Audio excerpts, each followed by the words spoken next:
Good morning, everyone. Thank you. Good morning, everyone, and welcome to the 15th Annual University of Waterloo Teaching and Learning Conference. We're very pleased to be here with you today to celebrate the conference's 15th anniversary. The long-standing and increasing interest in this event reflects a commitment to outstanding teaching and learning. My name is Annick Bilodeau, and I'm Educational Developer for Research and Consulting at the Center for Teaching Excellence.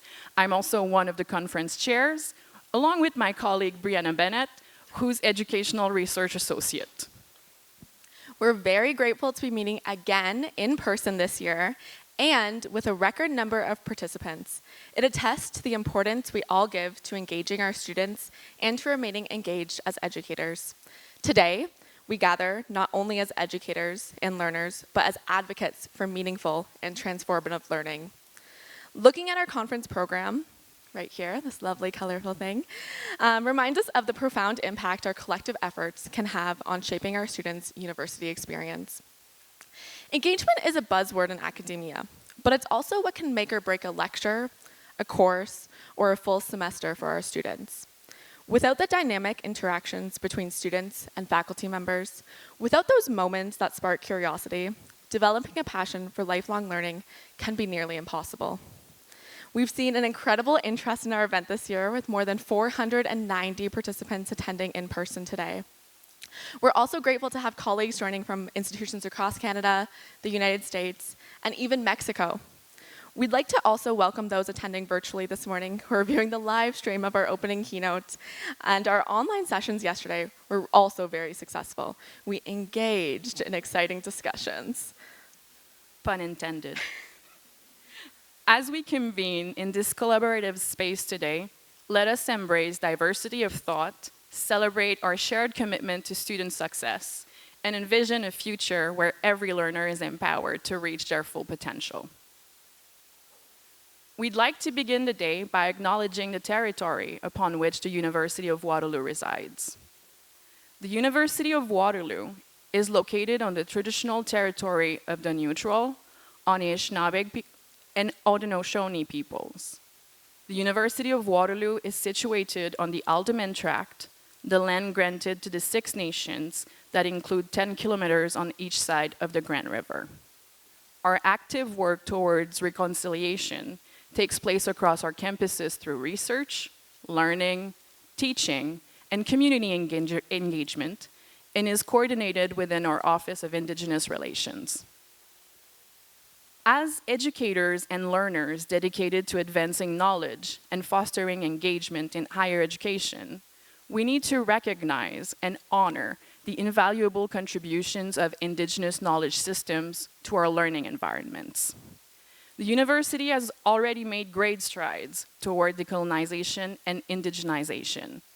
Faculties are now including culturally relevant content to their core courses, and new gathering spaces are being built. But as we strive towards reconciliation and equity in our teaching and learning practices, we must also commit to centering Indigenous perspectives and voices within our educational practices. At this point, I would like to ask Dr. James Rush, Provost and Vice President Academic of the University of Waterloo, to share some opening remarks as we begin our day together.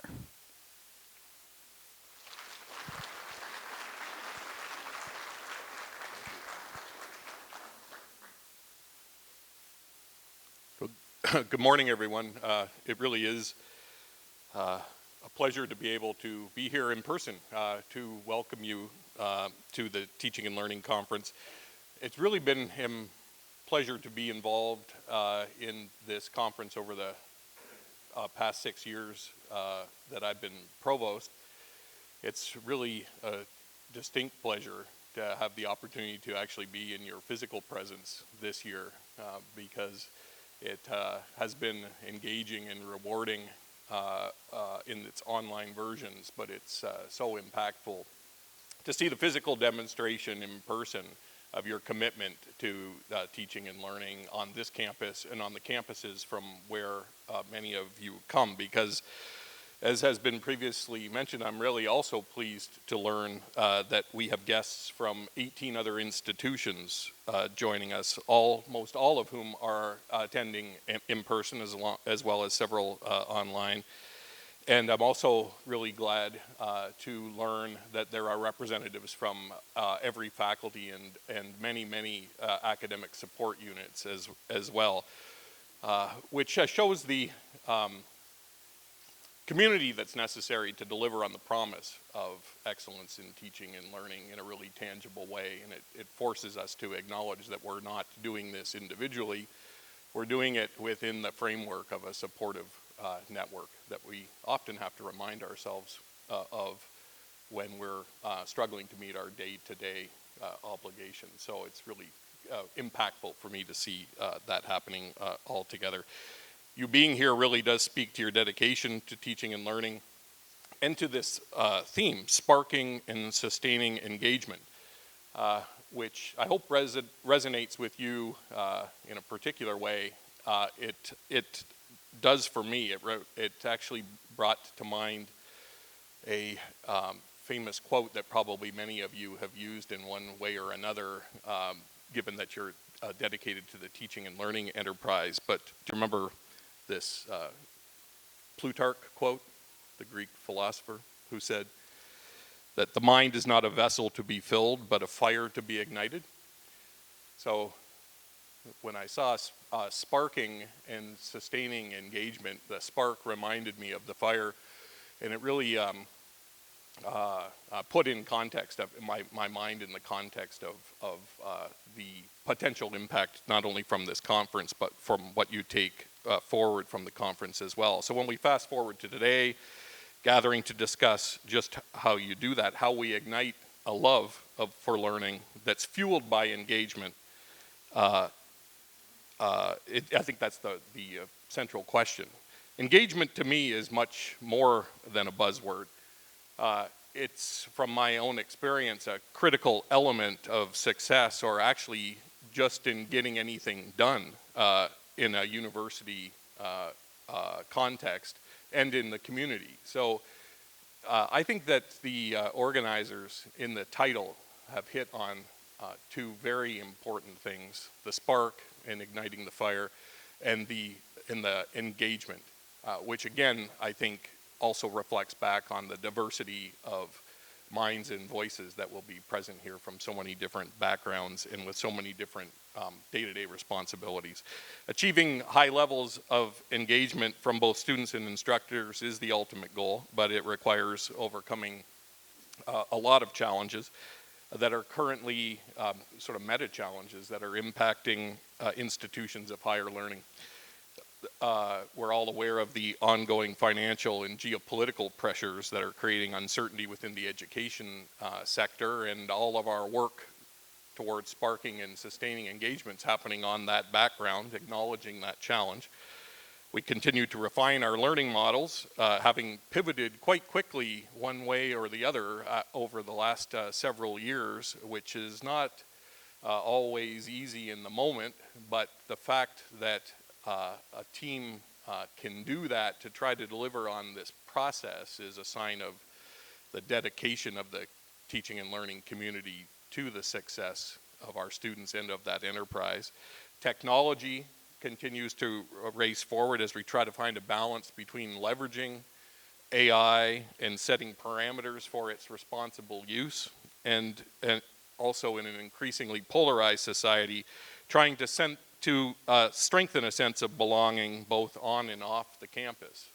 And engagement is so important to that outcome as well. So we know engagement is key for both student and instructor well-being and in the development of community. It's in that context that I thank you greatly for your participation in this important conference, for continuing to search for the answers and develop the techniques in pursuit of those goals of creating innovative, dynamic, and engaging learning environments and institutions. I want to remind you of one maybe slightly less famous Plutarch quote that it's important to keep in mind as you go on this journey. To find a fault is easy, to do better may be difficult. And There are also some Plutarch quotes about mistakes and how humans are not immune to making mistakes, but that those mistakes create the wisdom that allows for the sustainability of purpose. And I hope that as you explore these issues today and hear from the speakers today, that it's in that spirit of experimentation towards this goal that you move forward. So my hope is that the outcomes of the conference act as a spark, not only for sustaining engagement with teaching and learning, but also the translational elements that will come from that to building community and with all of the other things we're doing on the campus. It really is a opportunity to set an example for how a group like this can mobilize creative and innovative approaches on a particular mission that are translatable to our greater goals of community engagement and strengthening and building the university. So welcome once more. I thank you again for your commitment to this important mission, and I wish you all the best as you collaborate with each other today and in the future. Thank you very much for inviting me.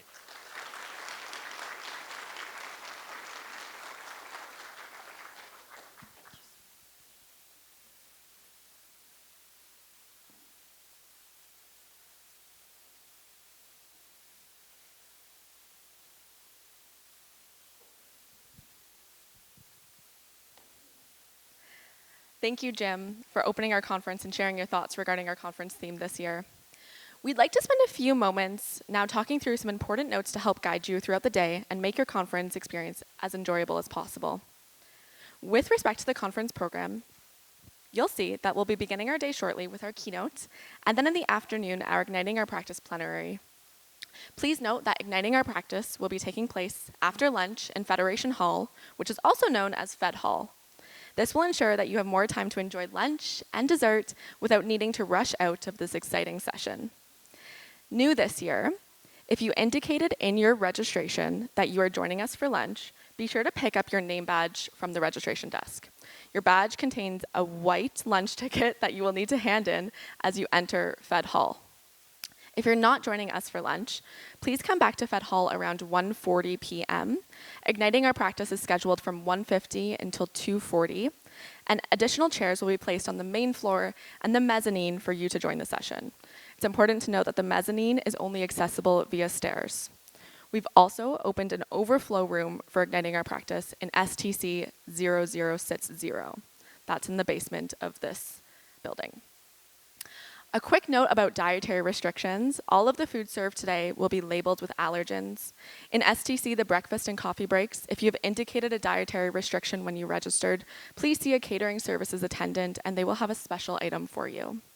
For lunch in Federation Hall, please see a member of the catering team at the buffet and they will be sure to assist you.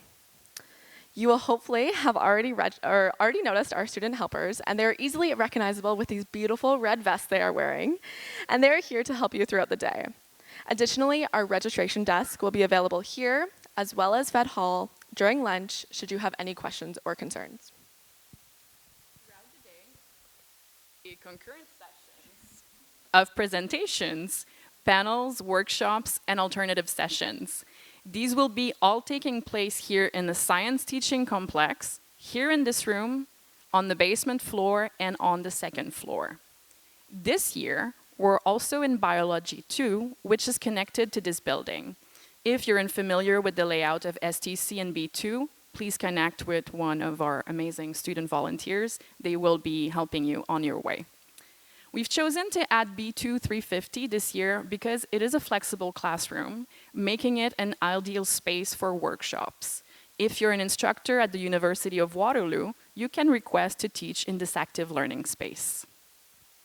We would also like to draw attention to the 13 sessions featuring a leaf icon in your program.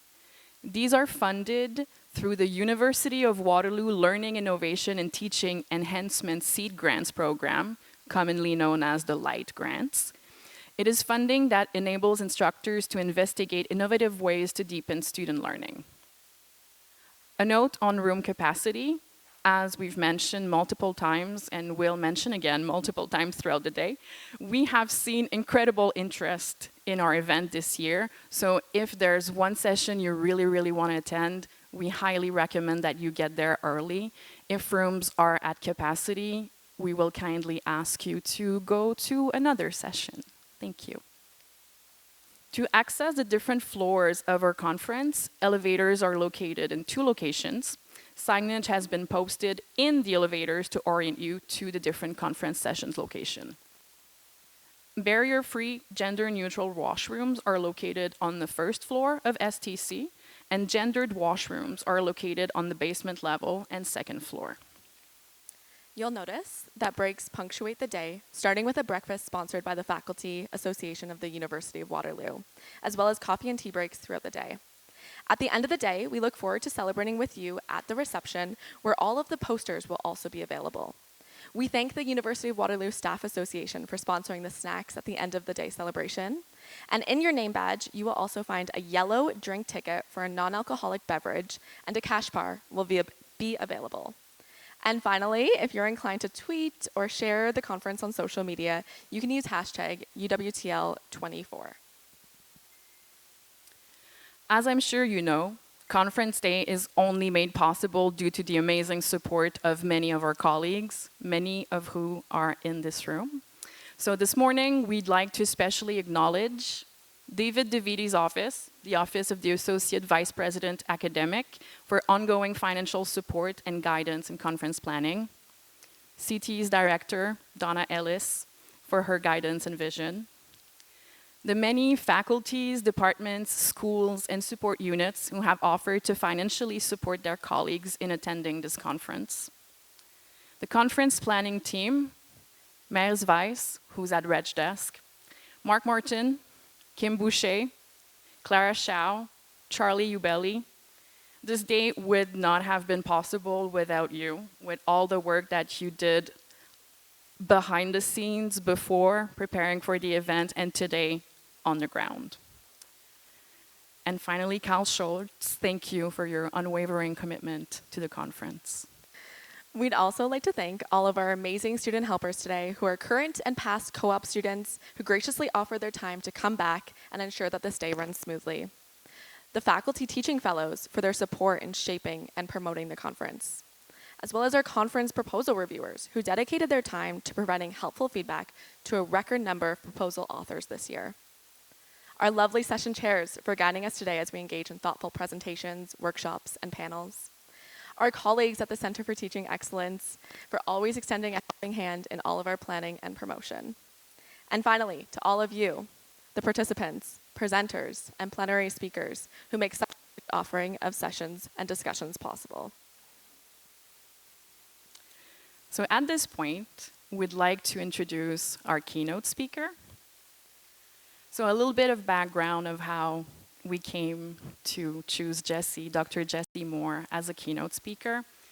Last year, CTE ran an instructor needs survey to better understand the needs of educators on campus, but also their challenges. As we pored over the results, we couldn't help but notice that whether they were using the word or not, instructors were bringing up the notion of engagement quite a lot. And if you were to do a cursory glance at who's contributing to the discourse of engagement in higher education, you would most certainly see Jessie's name at the top of the list. As the director of the Center for Engaged Learning at Elon University, Dr. Jessie Moore has significantly influenced the landscape of higher education, particularly in the realm of high-impact practices and meaningful student engagement, both inside and outside the classroom. She is renowned for her work in the Scholarship of Teaching and Learning, SOTL, and in 2019, her professional service to SOTL was recognized with the International Society for the Scholarship of Teaching and Learning Distinguished Service Award. In 2023, Jessie published the book, Key Practices for Fostering Engaged Learning, a guide for faculty and staff. And over the past few years, Jessie has edited 2 books, Cultivating Capstones, Designing High-Quality Accumulating Experiences for Student Learning, and Writing Beyond the University, Preparing Lifelong Learners for Life-Wide Writing. In addition, Jessie also co-edits 2 book series, the Stylus Publishing CEL series on engaged learning and teaching, and the Center for Engaged Learning Open Access series. Her articles have been featured in the Journal of Higher Education and Teaching and Learning Inquiry. Jessie is also sharing her passion for learning in her 60-second SOTL podcast, where she distills key insights and practical strategies from the world of SOTL into concise, bite-sized segments lasting just 60 seconds. We've really enjoyed learning from Jessie over the past few months as she prepared for this keynote address, and have really appreciated her willingness to share her thoughts and expertise with others in our Waterloo community along the way. We are incredibly grateful to have Jessie join us today and share her passion about student engagement. Jessie, welcome to the conference, and please take it away. Thank you for that warm introduction. I think that there are two more people that we need to thank before they slip away. If you would join me in thanking Nick and Brianna. Having organized a number of conferences, I know how much work goes into them, and this has just been seamless, and it's going to be it's already been a great day yesterday, and it's going to be a fantastic day again today. So thank you for all that you've done to make it all possible. Thank you.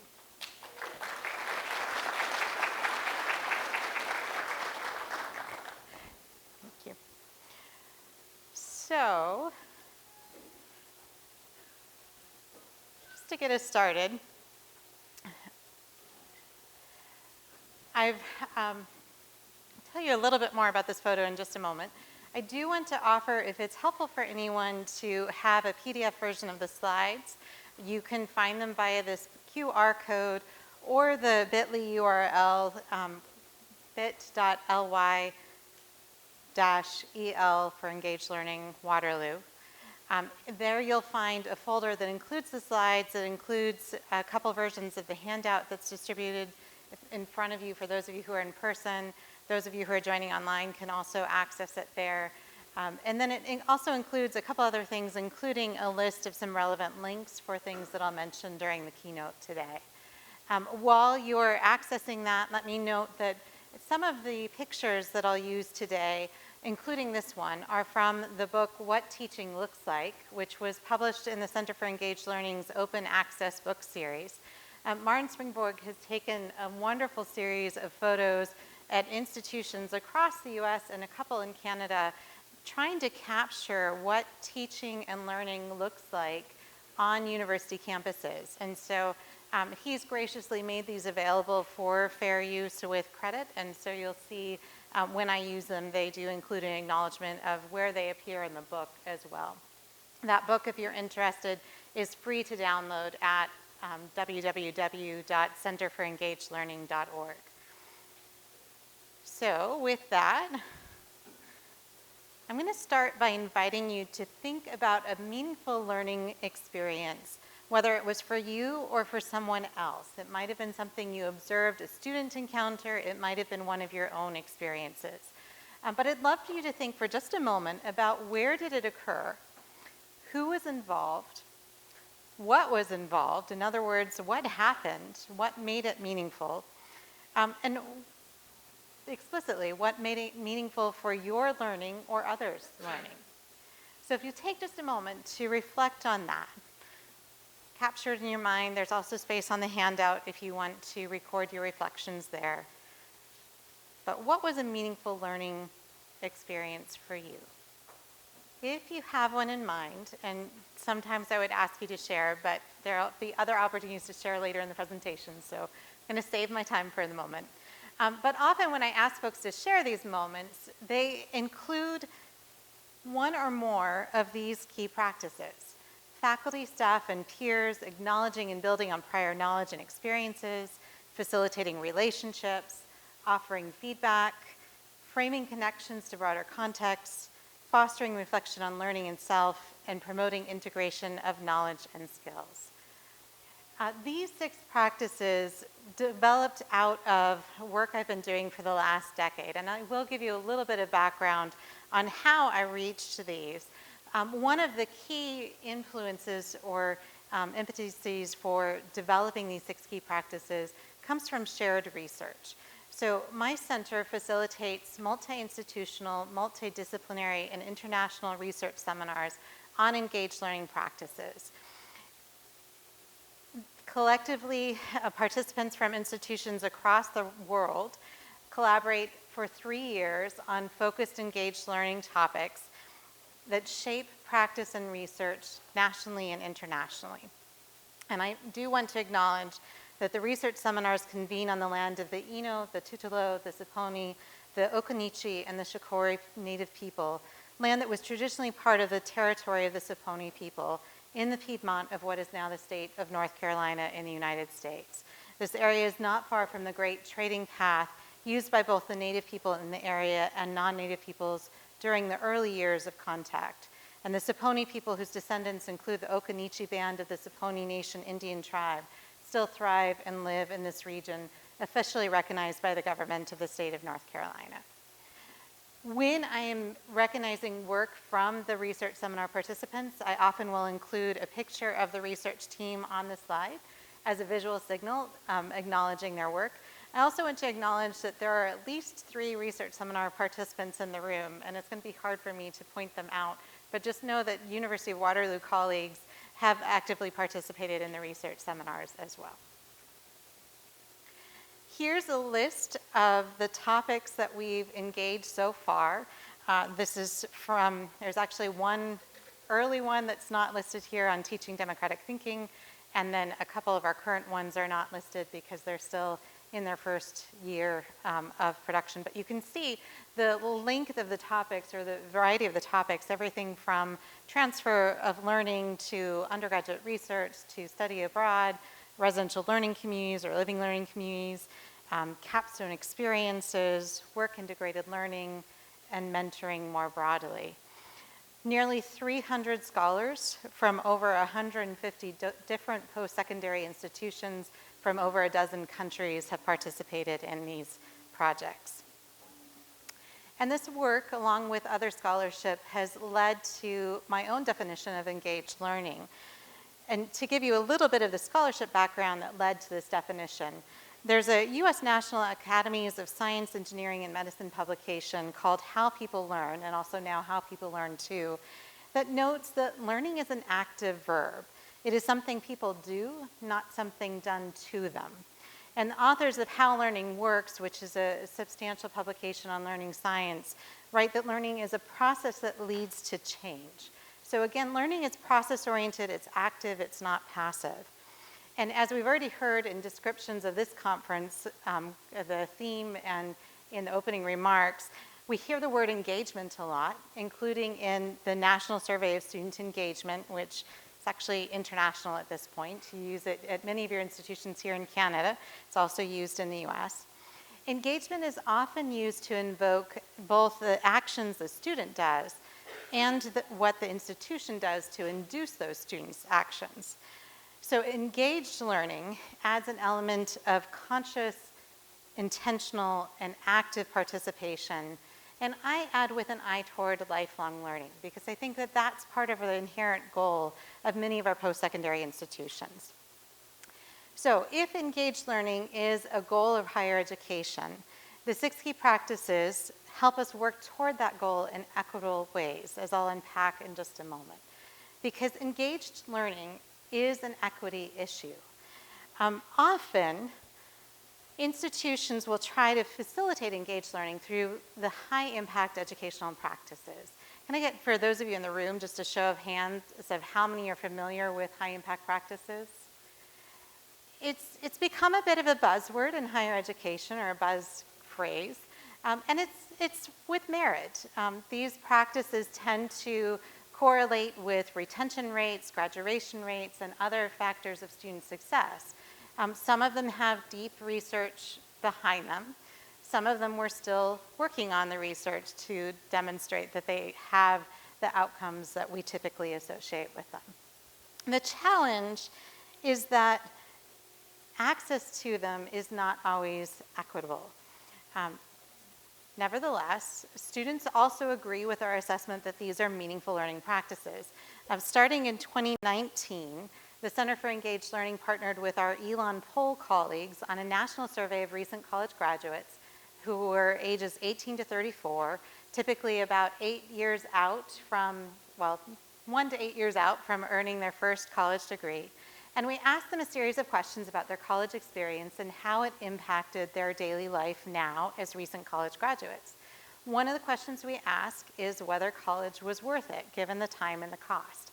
We also asked them which high-impact practices they've experienced or they experienced during college. And in 2019, we saw this trend that the more high-impact practices you participate in, the more likely you are to consider college worth it. We repeated the survey in 2021, saw the same trend, and just last week we closed out the 2024 survey. Again, the same trend with one exception. If I were able to show you the 2024 data, you'd see that everyone who responded had had at least one high-impact practice. So we are moving the needle a little bit. More of our participants have had at least one high-impact practice. But if more high-impact practices makes it even more likely that they'll consider college worth it, we might start asking, can we support them in engaging in more high-impact practices? The challenge is that presents a challenge of scale. Here are some different representations of participation rates in high-impact practices. On the left-hand side, you have the numbers from the Center's National Survey of Recent Graduates.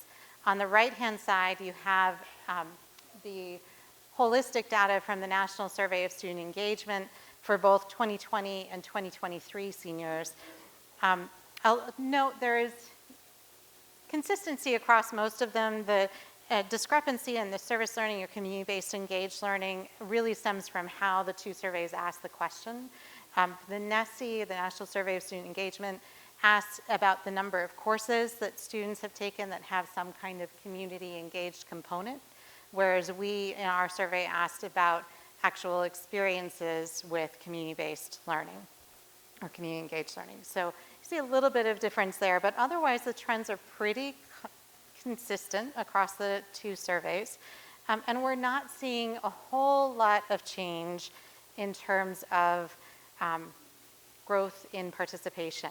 So high-impact practices, while really powerful pedagogical tools, are not necessarily the answer to facilitating engaged learning and meaningful college experiences for all of our students on campuses.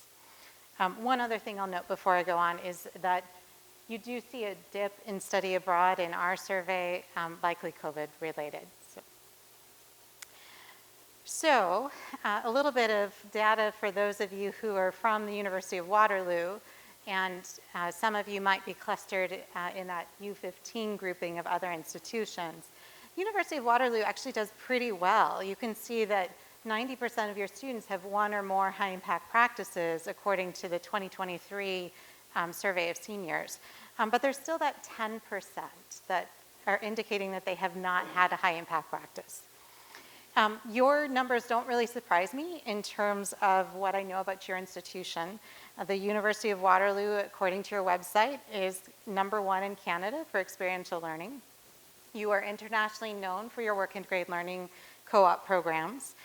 And as your website says, in fall 2023, 26,000 undergraduate co-op students participated in that program. So it really, you're doing a lot of things really well. But the question remains, how do we help that 10% have comparable learning experiences? For me, the focus has been trying to move past the high-impact practices or add to them to think about other key practices that we can do in and beyond the classroom to more equitably provide meaningful learning. So where the features of the high-impact practices put the expectations on students for their participation, the key practices ask what faculty and staff can do to support learners. They move us from challenges of scale. We probably are never going to, for example, be able to get 100% participation in study away. There are so many life factors, curricular factors that can make that challenging. But anyone in this room can employ one or more of the 6 key practices. So this also moves us from some limited access for some of the high impact practices to equity-oriented teaching through the key practices. The key practices, as I said, draw from the research seminars that we host. They also draw from High Impact Practices Scholarship, Learning Science Scholarship, and my own research projects. And you'll see me reference those as we talk today. Although there are 6, I'm only going to focus on 3 today: facilitating relationships, offering feedback, and promoting integration and transfer of knowledge. So here we go. I'm actually going to start at the end. Sometimes I build up to this one, but this is really the goal of our higher education. And so I'm going to start here. We could talk about this as workplace readiness, preparing students to apply what they've learned in the university to their professional work. We could talk about it as preparation for civic life, equipping students with the knowledge and skills that they need to engage ethically in the polis. Or we could talk about it as preparing lifelong learners. We know that 88.7% of recent college graduates who reported having multiple opportunities to reflect on how the different pieces of their college experience fit together also reported that college was somewhat or very rewarding. And 56.4% reported that having multiple opportunities for that reflection also reported that college was definitely worth it. So there's some benefits that students see in these opportunities to engage in integration and transfer-focused thinking. But we also have some work to do here. 20.9% of our survey participants reported never having that opportunity. And I will pause for just a moment and say, in some of these cases, I'm going to share our most recent data from 2024, but I also acknowledge that, as I said, we just closed that survey a week ago, and so for some of the things, I will be drawing on our older data because we haven't had time to compute all of our analysis yet. So, just as our national surveys suggest that there is some opportunities for growth here, your own institutional data does as well. Again, this is from University of Waterloo's Jessie snapshot, and you can see that reflective and integrative learning are a couple areas where University of Waterloo students had a significant lower reporting than others in comparable sets. So a local opportunity for growth, which is not uncommon. When we talk about integration and transfer of knowledge have typically developed as 2 separate scholarship pathways. I like to talk about them in combination though, because they really are related to each other. So James Barber talks about integration as connecting, applying, and synthesizing knowledge and skills across contexts, and as a coveted skill that enables students to put the knowledge and skills gained in the college experience to immediate use in other contexts. And that's pretty familiar or pretty similar to how we talk about knowledge transfer. So knowledge transfer refers to the individual's ability to repurpose or transform prior knowledge and experiences for a new purpose and a new context. In some instances, that knowledge transfer is almost automatic, engaging practiced habits. A common example of that is if we think about if we've learned how to drive an automatic car and we go into another automatic car, we might have to figure out where the lights control is, we might have to adjust the seat, but it's pretty familiar. We don't have to think a lot about how to drive that car. Other types of knowledge transfer require more active awareness that we have prior knowledge and a little bit more mindful attention to how we adapt that knowledge to the new setting. So that might be more like moving from an automatic transmission to a standard transmission. Or from my own experience, I would say the opposite is true, and remembering I don't always have to engage a clutch when I'm in an automatic. But higher education is typically built on the assumption that students will transfer knowledge from course to course. We see that when we have prerequisites. We're saying you should be bringing prior knowledge to our course. But also from courses to life beyond the university. And we see that professionally when we have accreditation standards for a discipline. That's an expectation that there is certain knowledge that students will be able to apply to their professional lives. But it's also just built into the core of the university. This is one of my favorite transfer cartoons. And in case it's hard to see, I'll read the captions. Whenever I learn a new skill, I concoct elaborate fantasy scenarios where it lets me save the day. Oh no, the killer must have followed her on vacation. But to find them, we'd have to search through 200 megabytes of emails looking for something formatted like an address. It's hopeless. Everybody stand back. I know regular expressions. Swooping in, Pearl, saves the day. And we want our students to think this way. We want them to think about the knowledge or skills that they're learning in our classes that they can then use in future contexts. Maybe not quite as dramatically, but I think it's kind of fun to think that way. So I'm going to ask you to take just a moment. What is the superpower that you want students to take away from your course when they move into future settings? Maybe just jot that down or have it in your mind. But what's the superpower that you'd like your students to know that they have when they graduate or when they complete your course?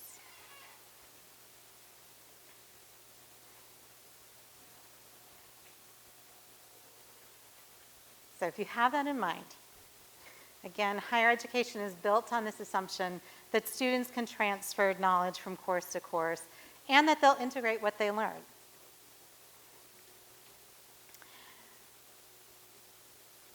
And many of our students have encountered that experience. The first number is from the 2019 survey. The second number is from our 2024 survey. So most recently, 67.6% of recent college graduates reported having multiple opportunities to reflect on how what they were learning would apply to their future. The challenge is, most recently, 12.1% reported never having that opportunity. So this is the foundation of our university, and yet students aren't necessarily experiencing invitations to think with a transfer-minded focus. Students actually often don't expect knowledge to cross contexts. There are several studies that work with students to think, okay, you took this foundational course, how do you think you'll use it in the courses that you're taking now or that you're taking in the future? In one study looking at what students expected would transfer from a first-year writing course to the writing that they would need to do in the disciplines, most thought that it wouldn't transfer. They didn't understand that even though they were learning about things like thesis statements and organization and citation structure, that some version of that might apply in their future courses. And in another study, participants identified first-year writing as disconnected from writing in their futures, regardless of whether it was for the university or their lives more broadly. So students are not necessarily anticipating that they can transfer what they're learning.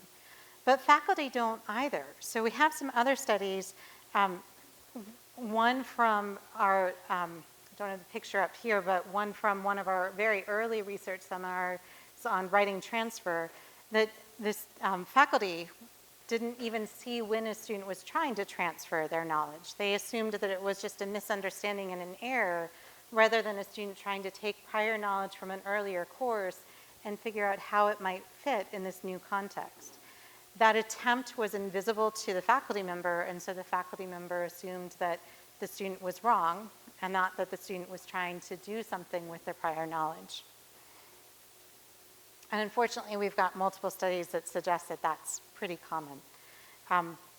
When students applied knowledge or strategies from one linked course to another, faculty often didn't recognize the attempt at transfer, leaving students to sort through why some knowledge and strategies could cross courses and others could not.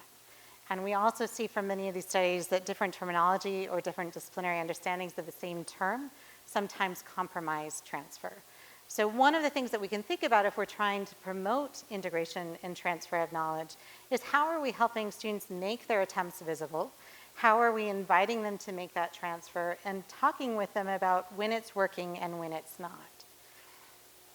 So this is from our 2019-2022, 4 years because of COVID, research seminar, but one of our teams suggested that we need to give students more practice with these types of opportunities for transfer. So one way of doing that would be offering them chances to try writing for different audiences and different purposes, to actually practice adapting their writing strategies while they are still within the safe zone of a classroom where they can make mistakes, get feedback, and learn from those mistakes. more recently, this is a study from a computer scientist, Elizabeth Van Briesen decided to have her students experiment with the types of writing they would need to do in their professional field. She asked them to write 2 blog type items, one for an audience with technical knowledge and one for an audience without technical knowledge, and then also to produce technical documentation related to 2 programming applications. And that gave students practice adapting their writing strategies for different audiences and purposes. It also gave them more confidence in their writing abilities, and they recognized that writing in the discipline was important. It helped them see, oh, writing is not just something that I do in the university, it's something I'm going to need to do in a workplace as well. I'll note a lot of my examples come from writing studies, that is my home discipline, but I like this computer science example as well. In our national survey, we asked students in 2019 what universities could do to improve their university experience and make it more meaningful. These are 2 of the quotes that reflect a theme we saw quite often. Have me practice the job while under supervision so I could get the experience under my belt. Putting me in real life situations that have helped me get me interested in what I was doing, which would have helped me to store that knowledge for the future. A lot of requests for practice, a lot of requests for being able to experiment with what they needed to do in the profession while they still had a safety net. And University of Waterloo does that for many students through your co-op programs. As I've said, you're internationally known for that process or for that program. But you can also think more about how you might students close the loop and integrate what they're bringing in from that experience. So we often think about moving from courses in a curriculum out to a co-op experience or other work-integrated learning experience. In my own program, we moved from case-based pedagogies to client projects to work-integrated learning through the form of community-based learning. And with that, we're moving to increasingly more wickedness for students too. So the case studies have a lot of tight formation of what's expected. By the time you get to a co-op experience, an internship experience, it's a lot more wicked. It's a lot messier. You can't always anticipate what's going to happen in the learning situation. So students are learning to progressively adapt to that messiness. But one of the things that we don't always think about is we can bring that experience back into our courses as well. Particularly at a place like Waterloo where you have so many students participating in co-ops, you can ask them, what have you learned in your co-op that might be relevant to this course? How did this play out when you were working in the workplace? So, a couple examples for concrete ideas for doing that. I like to use these often as exit rights at the end of a class. If I've introduced a new project or we've talked about a new idea, I ask people on an index card or in our learning management system in a discussion forum to tell me, what have you learned in your other classes that might help you with this project or that might relate to this idea? And what have you learned in your co-op or your job experience that might be relevant to this class? And then as we're finishing up a project, I'll often ask a question like, in the next week, when or where could you try out this concept or strategy in your daily life? So inviting students to pull that prior knowledge into our course, and when I ask them to do it in a written reflection, whether it's a quick write on an index card or in a discussion forum, that actually makes it visible to me, so it's easier for me to know what they see as relevant and what they're trying to adapt. It also helps me see how they might be connecting what they've learned with me to their future goals. So a couple quick strategies. I also try to model transfer-focused thinking. So I might say, when I approach this type of project, I draw on, or we did project X first because you needed the skills and knowledge you developed there in order to be successful with this project. Let's talk about how you might draw that into this. Again, when we finish a project, I'll often say something like, this project required you to develop or practice this skill, this knowledge. I often use that when I'm doing this professional activity. or my work with projects like this helped me demonstrate that I was qualified for advancement or other tasks. So we can model transfer-focused thinking in addition to encouraging students to engage in transfer in our courses. So here's one of the places where I'm going to give you a chance to pause and reflect. If you could individually think on one or both of these questions, how might you help students develop an integration and transfer of knowledge mindset? Or how might you facilitate their practice of integration and transfer of knowledge? For those of you in the room, I'm going to invite you to make a little bit of joyful noise, and you can turn to someone near you and share. For those of you who are joining us online, there is a Padlet that I've set up that you can share some ideas on. And for any of you in the room who want to record your ideas there, that's fine too. But let's take just a moment to share what are some of the strategies that you might want to try to facilitate transfer and integration and to facilitate a transfer-focused mindset. Always seems unfair. I invite people to engage in joyful noise, and then at some point I have to pause that. But it sounds like there was a lot of productive discussion, and I hope that regardless of whether you're in the room or online, that you'll think about sharing some of your ideas on the Padlet, and of course you can keep track of them on the handout or your notes. That joyful noise, I think, is also reflective of some of the relationships that are present in the room, and that's my transition to our next key practice. So facilitating relationships is what I call a cornerstone key practice. It really is something that can facilitate all of the others. It becomes almost a prerequisite to having a lot of success with the other key practices. And it's an important aspect. Relationships can foster a sense of belonging, contributing to retention and degree completion.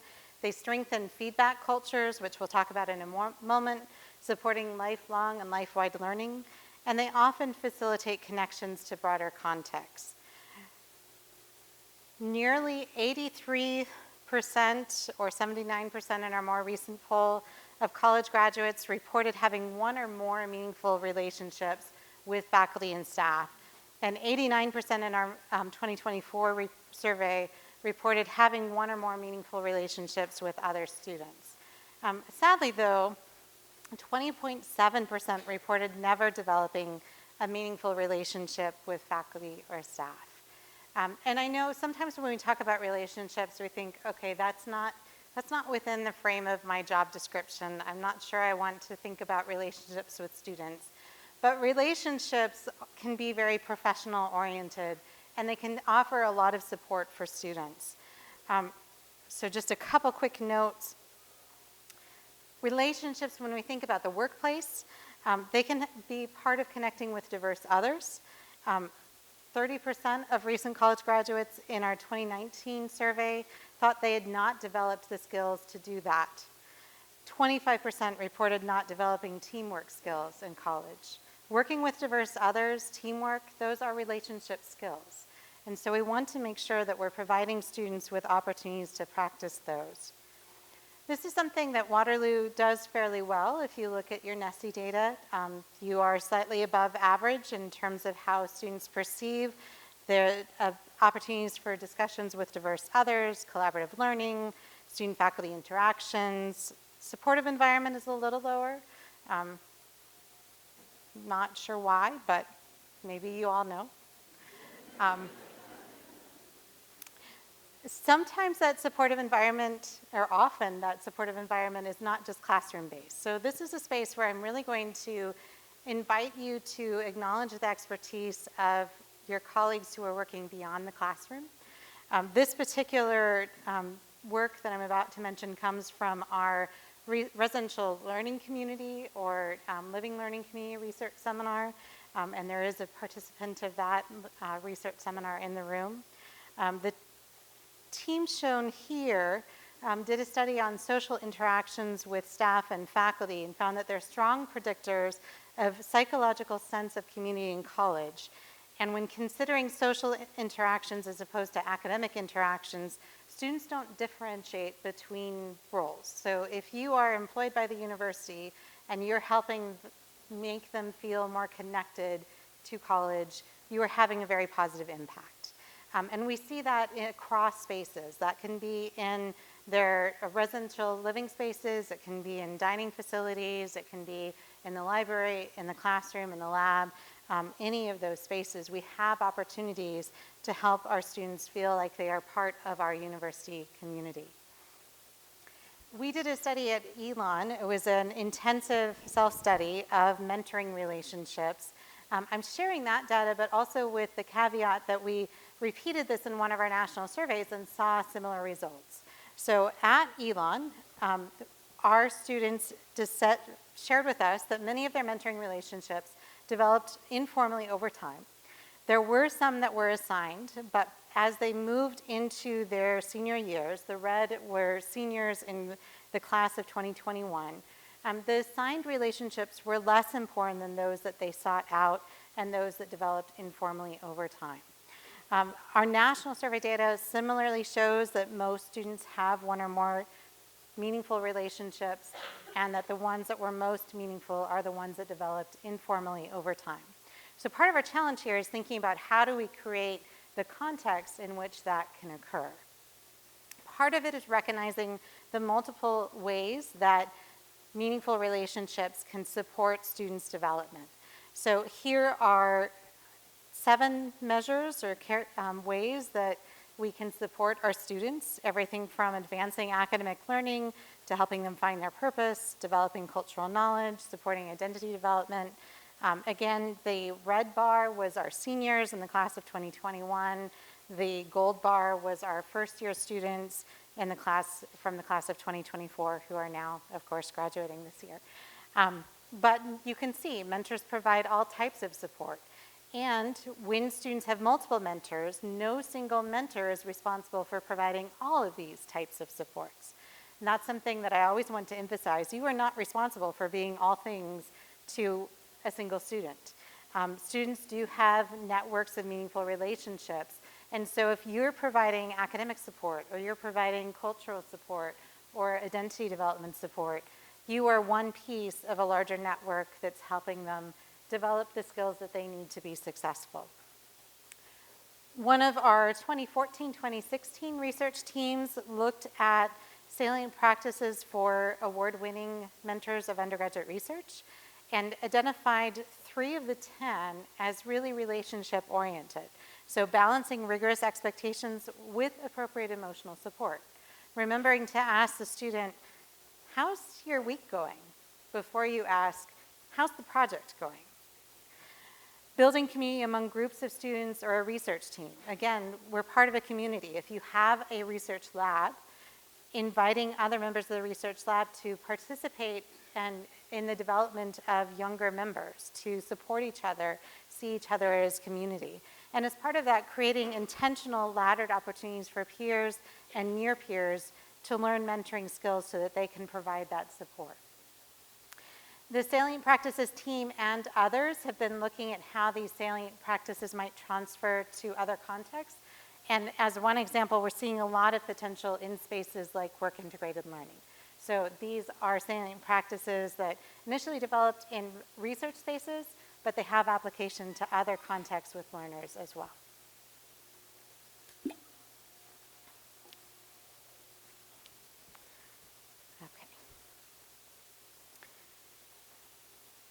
Students as Partners frameworks can help forefront intentionality in those laddered opportunities for peer and near-peer mentoring, whether it's in research teams or work teams, and can elevate the importance of shared goal setting, co-inquiry, and reciprocity. These are a couple students that I've been working with in the research seminars. We've been partnering on how to support international scholars. So these are students who are mentoring faculty and staff colleagues. They are also conducting research alongside me, presenting our work, etc. One of the things that I really appreciate about Students as Partners frameworks is it centers student experience. Many of us are a little too farly removed from our own university experience than we might want to admit. Things have changed. Our students can tell us what the current learning experience is like. And again, we are part of a larger university context. So one of the things that colleagues and I looking at mentoring relationships like to reinforce is that mentoring relationships are possible within the network of other supportive relationships and a supportive university climate. And all relationships matter. So we sometimes privilege mentoring relationships, but advising relationships, supervision relationships, even if neither party identifies them as formally mentoring relationships, they allow mentoring relationships to develop. You might also think about students you work with and where they fall on this continuum. We have some functions of relationships and then some characteristics of relationships. Often we see that as relationships move towards mentoring relationships, they have more elements of reciprocity. They may have more time invested in them, those types of things. But again, they're not possible without other meaningful relationships. And we may not always see ourselves on this map in the same way our students do. So often I'll talk with student supervisors, supervisors of our student employees, and they'll say, well, I'm probably in this supportive contact zone. And then I talk to their student employees and they say, you know, he's really my mentor. I've learned so much from him in this position. He spends a lot of time with me. I really value what he does, and he helps me think about how my classes are relating to what I want to do and how this job relates to what I want to do. So we don't always see it the same way as our students, and that's okay. The key is we don't necessarily want to identify ourselves as mentors of students who don't see us as their mentors. So we want to make sure that students retain agency in that identification. I'm not going to pause here because I want to make sure we have a little bit of time to talk about feedback and then a little bit of time for questions and discussion. But I also want to invite you to think about the ways that you support students, both the support that you provide, how you can facilitate connections to peers who can provide that support, and connections to other colleagues to provide this support.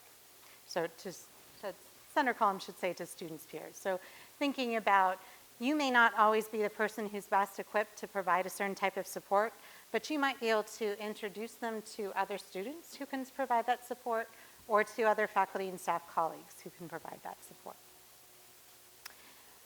Relationships as a cornerstone practice facilitate feedback. I'm just going to say a few things about feedback. Feedback, both formative and summative, helps students advance their understanding and application of key concepts because it's part of the learning cycle, and I'll show you that in just a moment. First, some quick data. Unfortunately, 4.8% of recent graduates in our most recent survey report never receiving feedback on any submitted final projects. Never. Never. And I know that that seems startling, and you may be thinking, how is that possible? But if they think that they have never received feedback, does it matter? Because if they think they've never gotten that feedback, then they're not doing anything with feedback. 7.8% report never receiving feedback from faculty and staff to guide their work before submitting a final version. And 14.7% report never receiving feedback from peers to guide their work before a final version. And here's where it gets a little more depressing for me. In our 2019 data, 35% of the college graduates who reported never receiving feedback from faculty and staff also never reported never receiving feedback from peers. And 41% who never received feedback to guide their work in progress never received feedback on a submitted final project. So if students are telling us that they haven't gotten feedback, they're telling us that they haven't gotten feedback from any of these potential spaces. Why does that matter? Because feedback is part of our learning process. When we think about learning, we're trying to understand a target goal, something that we need to learn or do. We are striving to compare our work, our knowledge to that goal, and adjust our actions so that we move closer towards having that knowledge, being able to do that task. And feedback is what helps us move towards that goal, helps us assess where we are in relation to it. And a feedback culture can make that a more regular part of our process. It can make it feel something that we naturally seek out as opposed to something that might be discomfortable or uncomfortable. Jeez, I think I need more coffee. So. We also have seen from some of our studies, this is a group from our Global Learning Research Seminar, they used written reflections as a research method, but then discovered that the written feedback on those reflections was actually improving students' learning about intercultural competency. And so highlighting both the importance of reflection and the importance of feedback on those reflections to help them understand different perspectives and ways to adapt. But feedback, well, we have some tools for feedback. The AAC&U provides a series of rubrics that can allow us to provide feedback on different measures. This happens to be the written communication one. They have others as well. The things that we have to be careful with rubrics is that sometimes they rely on a standardized form of language that may be exclusionary. And so they become, rather than rubrics, more like Rubik's cubes that students are trying to figure out. I have to credit my dad with that because every time I say rubrics, he asks me about my Rubik's cube. So, one way around that that hidden knowledge is to actually co-create with students our feedback criteria. This can take a little bit of time in class, but asking students what they think a good example looks like versus a less effective example actually also gives you feedback on how they understand an assignment. You can do this by sharing examples of prior student work. You can do it by sharing examples of professional work related to the project. But asking them to articulate what makes something good or what makes something less effective both makes their understanding of the work visible to you and then gives you some shared expectations that you can use for peer feedback and instructor feedback. There is also an idea in terms of peer feedback of giver's gain. This is Bill Hart-Davidson and Melissa Graham-Meeks have done studies. The more students are able to give feedback to their peers, the better indicator it is that they understand the assignment. So they actually benefit from giving their peers feedback if structured in a supportive manner. So you don't have to be the only one giving feedback. Peers can give feedback too. We use some external sources for feedback in some of our programming. We send, sorry, that font is small in some versions. We send our e-portfolios to an external reviewer who provides feedback to our students. So that's another source of feedback.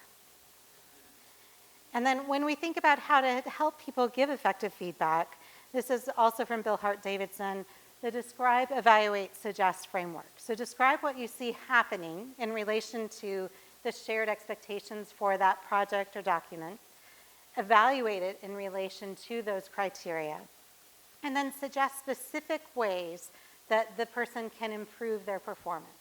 So describe, evaluate, suggest. This is something that you can use in student employment, in research labs, and in classrooms. It's really space independent, which I appreciate. And there is more on that framework in the folder I shared if you follow the link to the describe, evaluate, suggest link. So you might think about where feedback cultures already exist on your campus. I've already learned about a couple on your campus, the Center for Written Communication, some of your fine arts programs, creative writing, theatrics and performance, theater and performance, athletics. These are all spaces that have fairly established feedback cultures. You probably know of others. You may also know who's already experimenting with feedback strategies. You do have some colleagues who are studying feedback, and there are some presentations on the program later today on feedback as well. So if you're interested in this key practice, please check those out. So thinking about the meaningful learning moments that we started with, you might think about how and where you currently enact the three key practices I've shared today, and how you could apply them in new ways to deepen or in deepened ways in your use of them with students. sorry, I'm aware that we are nearing the end of our time and want to reserve time for questions. So zooming over a few things that I would normally give us a little bit more space for reflection. But with that, I do want to open it up for any questions or reflections on the key practices we've discussed today.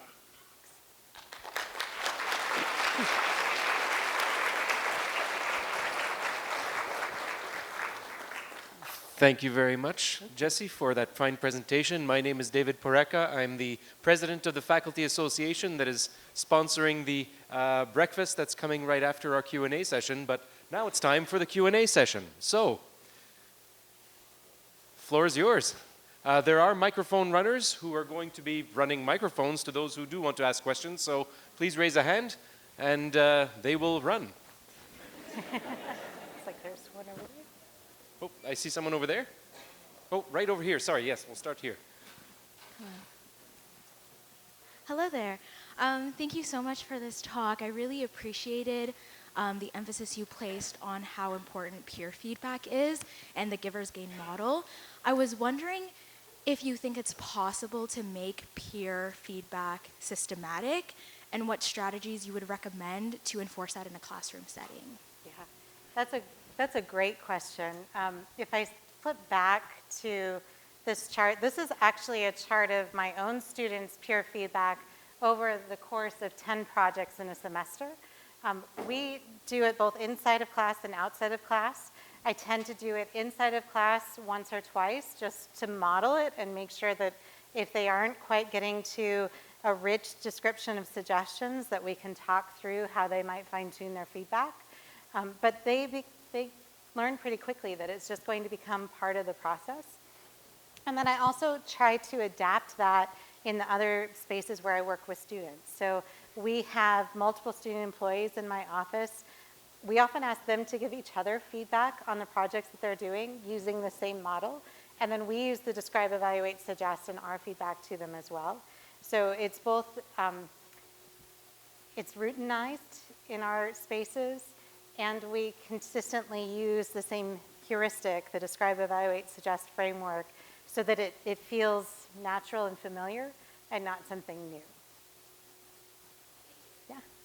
Wonderful. I saw someone else with a hand up over on that side.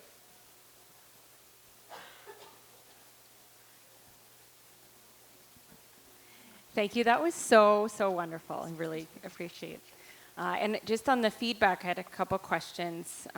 In our work, we spend a lot of time trying to separate student self-worth from their performance, and so I really liked how that model can help focus on the process as opposed to helping them understand it's not about whether, yes, exactly that one, whether they're good enough, but it's about making the work better, not them better. And so I'm wondering if you explicitly show them this chart, and then also if there's kind of a making sure that the feedback is both what could be better and what was great about it, so that, again, for students feeling like I'm not losing full hope, but also feeling that, that we're all in this together to make the work better. Yeah.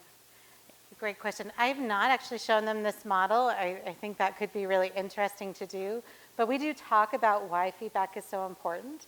So we talk both about why they might want peers' feedback, my feedback, other people's feedback, as a way to move closer to our shared expectations for a project. And I also try to borrow from spaces on campus that they might be operating within where feedback culture already exists. So sometimes I teach student athletes and I will ask them to share their experiences with feedback, or dancers often have a lot of interesting experience, performing arts majors, just to name a few. And they can often talk in really concrete ways about how feedback has helped them advance in their professional spaces. And then we use that to talk about how, similarly, we're creating a feedback culture in our space. Did I get both parts of your question? Okay, thank you. Wonderful. I see a question right over here. I'm not sure who has the mic, but okay, please go ahead. Oh, Katie, hi. Uh-oh. Shall I pass this one up? I can. Thank you very much. I'm wondering if you've done any research when you're thinking about building relationships and the importance of teamwork, about the value for students to work with, not just have meaningful relationships with one professor at a time, but to work with teams of professors or professors and TAs. I'm wondering if there's anything about that collaboration between faculty and staff that students get to participate in that's important. I feel like you could have been a plant. A lot of my current research is on mentoring constellations. And so we're thinking very strategically about both how to study all the people in a student's constellation of relationships and how those relationships intersect with each other. Often our students have a better sense of who all is in their constellation and the relationships or support functions that they serve. And so we've done some focus groups and interviews with students asking about, okay, you've named all these people in your relationships. Do they know that they're in your constellation? Often they don't know that they're in the same constellation, or the student doesn't know. So right now, a lot of our work is centered on how do we make those connections more visible. And then study the consecutive impact or the cumulative impact of those relationships. But there is some interesting work. Caroline Ketchum, who is a participant in several of our research seminars, has done some work on co-mentoring, which is a form of mutual mentoring, which does look very intentionally at the ways that you can support students in combination, and also learn from each other as you're working with your faculty and staff colleagues. So I would definitely point you towards her work, and I can give you some specific references later. Thank you. Wonderful, thank you. One of the mics died, so I'm told to use my teaching voice. I hope everyone can hear me. Okay, here we are. So there's a question at the front over here. Hi there, can you hear me? Thank you very much for this. I really appreciated your presentation. You speak so well, and I really gained so much value from seeing the theory translate right down into kind of practical applications. So thank you for that. My question is when you incorporate peer feedback specifically, can you share some of the techniques or practices that you, or tools that you have put into place to prepare students to provide valuable feedback to their peers in terms of, content maybe they are just beginning to become familiar with and maybe have not built up the confidence to be able to do that? I'm wondering how to best support that process as well. Yeah, that's a great question as well. I flipped back to this slide because Eli Review is a tool for peer feedback, but they also have a lot of free online resources. If you just search Eli Review, I think it's even elireview.com. They have a lot of open access resources that are actually geared towards students to help them think about, okay, you're not an expert, but you still bring experience with this content area. You might be at the same point as your peers, but you can both give them feedback on how their work relates to your understanding of the topic, and you can ask questions too. If you aren't sure if you fully understand what's happening, that's a good cue to ask a question of the instructor or your peers of how your understanding might have a gap from the target goal. So that's one thing I would point you to, is the resources there. We also spend a lot of time, not a lot of time, we spend a little bit of time, and then it gets reiterated through practice, talking about the ways that we all bring shared experience with the topics that we're exploring. So my knowledge might be more than some of my students' knowledge, but my students are actively advancing their knowledge, and so that gives them some positionality. We also talk about the ways that our feedback is bounded by a shared context. So we're not, for example, asking an English major, and I was an English major, so I'll pick on myself, to provide feedback on an engineering problem. We're asking engineering students who are in the same course to provide feedback on an engineering problem. So helping frame that context, and that you are bringing some shared perspectives, even if you aren't an expert yet. And then, as I said, the Eli Review resources are really good at helping students also understand where they already routinely give feedback, whether or not they're the most qualified people to give that feedback. There are spaces where, for example, reviews for Amazon, reviews for various online services. They feel pretty comfortable giving reviews there, giving feedback there. So they can carry that confidence over into some of their learning spaces as well. Yeah, 2 more questions we have time for. I see one microphone in someone's hand up here and another microphone in someone's hand at the back, so we'll go in that order. Thanks so much. I'd like to offer my thanks as well for sharing your experience. Really appreciate it. My question is situated in the feedback space. What I'm understanding from what you're offering is that this is the formalized feedback that you're referring to, where it's structured, embedded within a course or a space. I'm really curious on if you've done work or if you can suggest, point to other work that's being done on how you might guide students to pick up on informal feedback within a given context, within a confined space and a common understanding. Yeah, great question. I would say that yes, often this is formalized, but if it is a space that has a rich feedback culture, it's often not formalized. It is more of something that students have kind of adapted that mindset of, okay, I'm now going to get feedback and I need to think about what to do with it. So what I would offer as a response is our goal is really to create more of these feedback cultures. And so thinking if you are, whether it's work with a student organization, work in a co-op space, work in a classroom, it's not just about the formalized feedback process, but helping students become comfortable with taking up that feedback and acting on it. The other thing that I sometimes talk about is each of these spaces our students occupy is an activity system. And students are often moving from activity system to activity system. So they're moving from my course to your course to their job, etc. They're carrying what they learned from one space into the other. So if they're already in one space that has a really rich feedback culture, there's a good chance that they'll carry that expectation into another course or another space. So one of those things that we can collectively work towards helping them adapt that feedback mindset. If I could, just as a point of clarification, how might you guide students, or what would you recommend with respect to helping them identify feedback that's being offered, but not maybe couched in the language of feedback? So again, helping them, if they are part of a feedback culture, they are starting to listen more explicitly for suggestions. They're listening for that evaluation. And so sometimes it requires a little bit more explicit instruction or explicit feedback. I will say, as a concrete example, I'm working with one of our student employees. It's only been in our office for a couple weeks, and I framed some feedback last week the way I would frame it for some of our more experienced students, and they did not recognize it. And so I just paused and said, okay, so I kind of hid that feedback, but notice that I asked for this type of revision, and let's talk about why. And so we just paused it a little bit and made it more explicit. Thank you so much. Yeah. Wonderful, thank you. Now at the far back, please. Last question.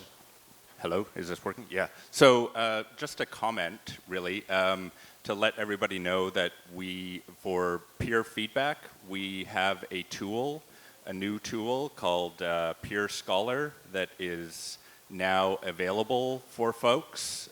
We have a site-wide license, and that can help facilitate peer review and feedback for group evaluation for team members evaluating each other, giving feedback to each other about how they performed, or as group members on a group project or whatever. And so to find information about that, just look on the EdTech Hub. You can just Google EdTech Hub Waterloo, and then you can find it there. Thank you for sharing that. And one of the things I want to amplify that you just said is the tool also allowing students to give feedback on the feedback that they got. And that's something that some of the better peer feedback tools allow, so that students can also learn how to give better feedback in the process too. So thank you for all the great questions. Super. Thank you, everyone, for being here. Please join me in thanking our speaker. And I have a gift here for you. Cheerio. Thank you. Now enjoy your breakfast. Brunch, I guess, by this point. Cheerio.